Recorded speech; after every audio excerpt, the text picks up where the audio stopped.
कलाकार जो भोजपुरी समाज के बदनाम करे खातिर एकदम कसमे खा ले बीच में खे है गाना मास्टर जॉन बजावत हो ये गीत बड़ी तहलका मचौले हो। अच्छा ये गाना सुन के हम खुदे कंफ्यूज में रहीला कि मेहरारू कैसे वो रहना देत रहल, अपने प्रेमी से कहत रहल कि अपने दुल्हा से कहत रहल कि देवर से कहत रहल, नहीं हो अपने साड़ू ले कहत रहल। बड़ी परेशान है बिजलाल जी,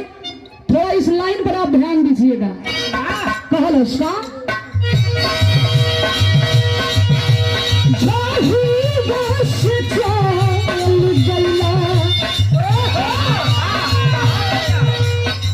कहत है का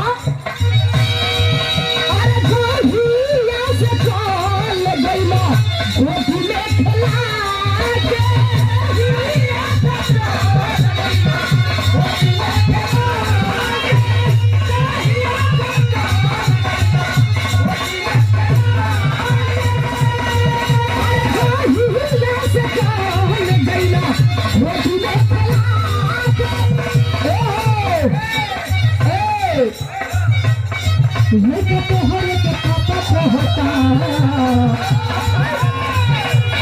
ये तो हर के पापा कहता, हर सैया जी के चाचा